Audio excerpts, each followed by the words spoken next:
team on the rise. What do you see through a veteran guy when you look at this team? Well, definitely a young team, obviously, but a very confident team. Very confident team. Really, they have a great coach. Obviously, over the years, they've been rebuilding. So from the outside, you can't really tell probably how great of a coach he is. But if you played against those guys, you could tell. Even without as much talent the last few years, they always been competitive.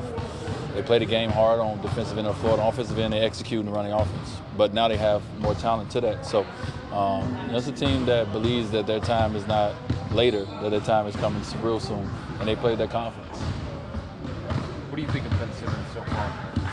I mean, I think no one knew exactly how he was going to perform. We just knew he had talent, but he's definitely playing the way that. Like he said he felt like he could play better. But if you look at his numbers, averaging almost 19 a game. It's either 9 rebounds, 7 assists, or vice versa, one or the other. That's incredible. For a guy who hasn't played basketball in over a year. So he's definitely figured out what works for him. He's sticking to it. He's not getting into the 3-ball game that everybody is getting into yet. He's playing his game. So he's definitely a matchup problem and a challenge, for most teams. What kind of matchup problems does his size in particular present for you guys, and maybe you in particular if you're in that situation? Well, he's a point guard, right? Calderon is the starting point guard. That's a matchup problem, obviously, with height, speed, and I'm only 6'4". So, he's definitely, taller than guys. He's quicker than guys. He's young. He's very young. So he definitely presents his challenges. But, all we would do is we'll just come up with a game plan of, how we can make sure that, everyone is aware when he has the ball. That's the biggest thing, You can't stay in front of this guy one-on-one. Too often he's very quick and he's good. He knows how to get to his spots, but we got to make sure we have great team awareness, when he's coming up in transition, when he has the ball. For you in particular, what is the key to combating a guy who has that kind of size advantage and plays that position? I just slow him down. When I play at my own pace, so you understand that he has his advantages and you have yours. You got to do yours, and I just play at my own pace and play my own game the way I do. So I don't really necessarily worry about it. Will this be a good test for your defense has improved, but when you got some guys like this to defend, will this be a? Yeah, obviously we've had trouble against these quicker, faster teams. Shoot the ball. This team is getting up, threes, and they're letting it fly from every position. So it's definitely going to be a great challenge for us. And early in the season, especially after playing well, winning 7 games in a row, it's the kind of challenge you need. So we'll be excited to play the game. Be a great atmosphere, and it'll be a great challenge. Going back to Ben, stylistically, not in terms of like how they're built and things like that, but stylistically, do you see similarities between him and that young LeBron? Yeah, but look at the stat line. A guy that do multiple things on the floor, a big guard, from that standpoint, exciting. So definitely. A couple times this season already, your team has answered the call against teams in the East that want to be who the Cavs are, multiple-time Eastern Division champions, young teams that want to come. Is there anything about these games that makes them more intense, more interesting for you as veterans? Well, yeah. Against teams that want to be who you are. Yeah, well, you know that. You know that when the schedule come out, that you're one of the teams that's marked on the calendar for these teams. And for this young team, it's just something that they're just trying to see. They're trying to measure up and see where they at this point in the season. Versus a team that's been in the finals 3 years in a row in each conference. That's been the Kings of the East. So it's definitely a measuring stick game for them. And as a veteran team, you understand that. And you got to get up for it. You got to be ready for it. Because if not, they're going to blow you out. So we got to make sure that we up and be ready for it. When you consider guys like Embiid and Simmons, a different generation of ball players, or the younger generation of your? What you mean by different generation? Well, are they a new generation of ball players, or do you consider them? In the next generation of ball players, yeah, they're the next. You have. Let's see. I guess if you look at generations, obviously, you got the older generation with LeBron, me, Melo, and so forth, right? Then after that, the next generation, I guess Chris Paul. I don't know who else in Chris Paul generation, in that 12-year generation, whoever's in that. then you got the Steph Curry and, you know, the Russell Westbrook, the James Hardens, and, you know, Kevin Durant and that generation. Then you got the next generation. So yeah, it's different tiers, different generations, and you know, it's all great and exciting in its own right. And with those guys, we look at the future of those guys who, the Giannis, you know, the guys that's 22 to 24 years old, and how great they are already. You just look at the NBA and say, man, I can't wait to continue to watch this and continue to see how it grows, because the league's in unbelievable hands with those young guys.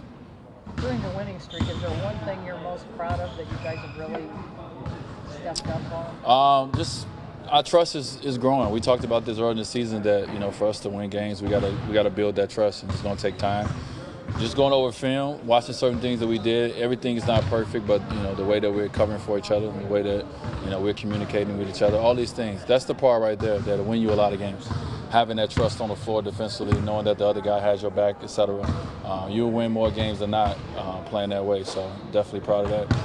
You've been talking about communication forever, right? I mean, is it just guys got to know each other now, or what do you think? Yeah, we're getting to know each other. Yeah. You know, it's just, you know, you come to a new team. I mean, a lot of guys don't really know each other like that. It's a little quiet, especially on the basketball floor. It's even quieter, and it just. You wish you can fast forward. Some teams come out and they do well, like the Boston Celtics. The year they won a championship in 2008. I mean, they first year together, they played amazing together. But it doesn't happen like that all the time. It takes time for certain guys. But when teams get it, when they start clicking, then it becomes fun. And I think right now, you know, we're having fun playing together. Even the moments where we mess up on the floor and, you know, we look at each other and say, what happened? We still know how to figure it out and get over it and move on. So, you know, it took a little time, but it actually came a little quicker than I expected, you know, honestly. So it's a good thing. That's pretty impressive recitation of NBA generational. You like that? That you just okay, well, cool. Appreciate that. I just thought of that right there, right here. First of all, I wanted to start with praise, because I hope you don't misinterpret this, but you're part of the oldest generation. Oh, definitely. So what? I'm proud of that. I'm definitely proud of that. So what advantage does it have when players like you and LeBron, 15 years in, you know, when you play these 20-something teams that want to do this? Is it like a challenge to bend the game back to your will? You mentioned this after the last game about pace. Yeah. We slowed the pace down a little bit to make it work. Yeah, well, you want to. Is that kind of a head game that way? I don't know if it's I don't know if it's a head game. I definitely know that, you know, for us is understanding what's our best game, right? Their best game is using their youth and athleticism. Our best game is slowing it down, getting it to our speed, you know, and winning it in the fourth quarters, executing, you know, and all these things, you know. So we understand that, and they understand that. So if you watch a lot of teams play us, you know, they trying to get it out and go early. They're pushing the pace. They're trying to get it out. Early in the season, they was getting us. Lately, we've been able to, you know, combat some of that, and then late in games, we've been able to find a way to, you know, chip back in it and, you know, find a way to win games. There's an adjunct to that question, but long career, and now everybody's talking in your so-called twilight years. Well, look at that. He's blocking shots. Look at all those assists, you know, per minute. We didn't know Dwyane. You know, all we thought Dwyane was 25 a game. Is it somewhat satisfying now for people to see other parts of your game, the defense, the block? That has always been there? Oh, I know it's always been there. Yeah. Well, I'm assuming it's always been there. Yeah, no, it has. I mean, you know what? You know, as long as you're around this game, it's just like, you know, when a player stay in college for 4 years, right? It's like they've been there forever, or they start picking every part of their game out, right? You start to see what they do wrong, what they do right, when they're there too long. I've been around too long. So now they started to say, you know, there's been a lot of things said, negative and positive, when you've been around so long. You know, if I would have stopped playing after 8 years, it would have been like, oh my God, he could have been the next ... Right. You know, so I think it's great for me. You know, on this team, you know, I have a different role, and I enjoy it. You know, I'm always been a good shot blocker. Being a good shot blocker doesn't mean you got to have a 40-inch vertical. You know, even when I did have one, I still block shots in other ways. So just trying to do what I can on this team. Some nights, you know, coming out running the team from the second unit standpoint, trying to bring energy, trying to bring leadership. Then some nights try to bring scoring. Some nights, you know, just different things. So that's all. And I'm having fun doing that. I'm having fun being a part of the second unit. And I'm having fun being a part of the closing unit that close games, you know, most nights. So cool. You guys have been such a role And in a few weeks, you're going to reintroduce some guys to the lineup, maybe as soon as tomorrow against Philadelphia with Shump. So does that, in a way, reset the clock? Or it does. Okay.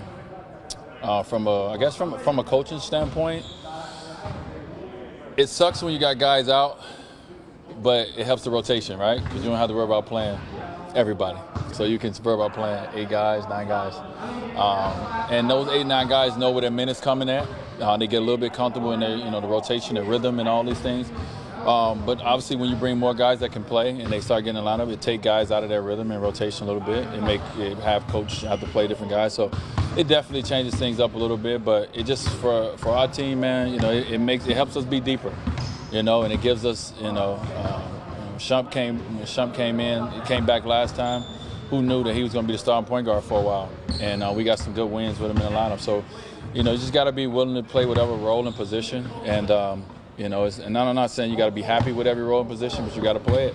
And when you get your opportunity and it's times for you to step up, you got to be ready to do that. And I think that's what guys have done with guys being out. And I think guys understand that, knowing that certain guys come back, you're not going to play as many minutes, not going to have as many opportunities.